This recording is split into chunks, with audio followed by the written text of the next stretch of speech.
Let's get the latest money news with Melissa Tichy joining us in studio. And Melissa, you're speaking to Curro, and Curro has done so well finding that gap in the market for people who want to send their children to private schools but can't pay the extraordinarily high rates of some of the traditional private institutions. Yeah.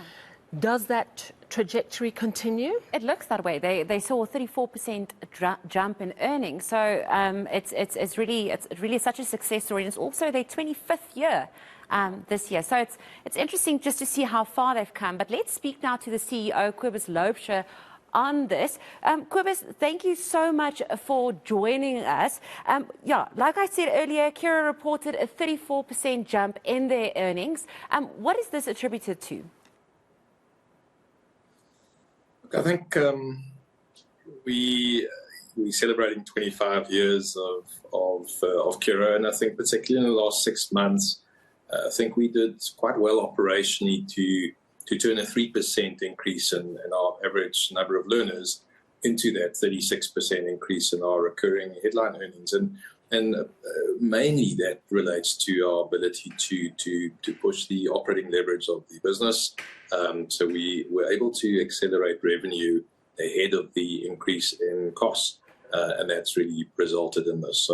So I think a tough period, certainly the consumer under pressure, high interest rates, inflationary pressure, and food and fuel and all those. But we're delighted with our performance for this period. Like you just mentioned, there was only a 3% increase in learners enrolling at your school. And you also mentioned the debilitating economic environment. Now, could this be because of parents having to cut back? And have you seen any disenrollments at your schools?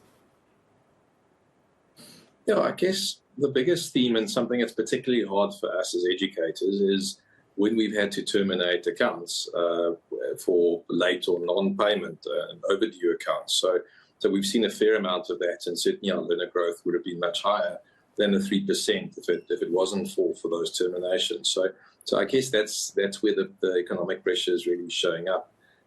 Despite this, the state of debtors and accounts receivable in our business has improved in all the key measures. So the age of accounts outstanding, the average value, the key ratios relative to turnover. So, for instance, bad debts in our business has reduced, and bad debt and related costs from over 4% to 3.8%. And we expect more improvement in that space over the next sort of year or two.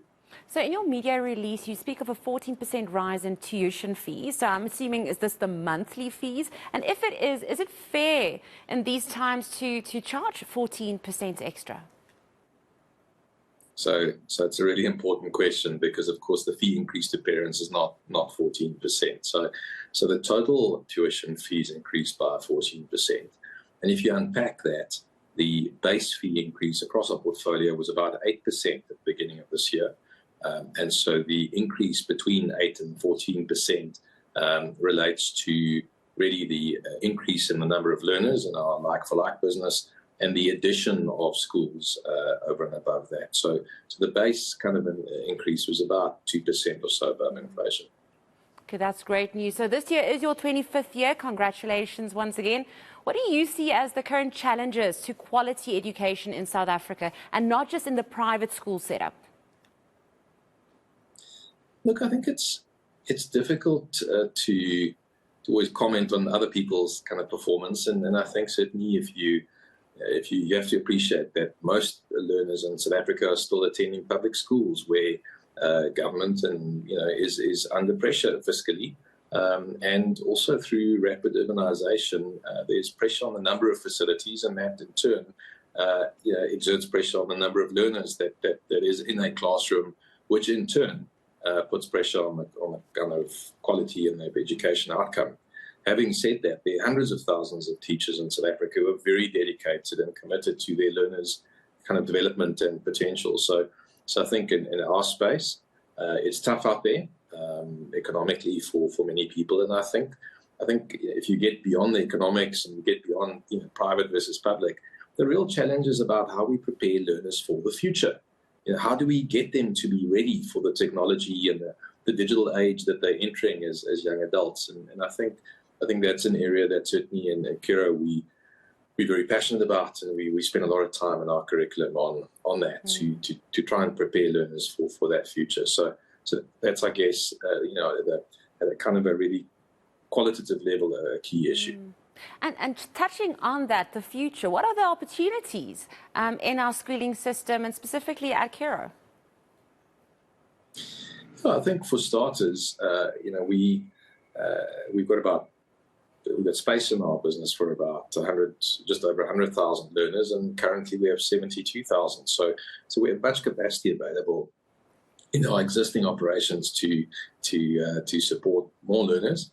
And then, of course, we have operations in Namibia and in Botswana, and there could be opportunities elsewhere. But for now, we're very focused on providing excellent education to as many learners as possible in South Africa. And then, of course, to do so at attractive returns to shareholders. And in that regard, the nearly 2% increase in our operating margin in this period is, I think, good news for shareholders and demonstrates the resilience and the quality of our operations.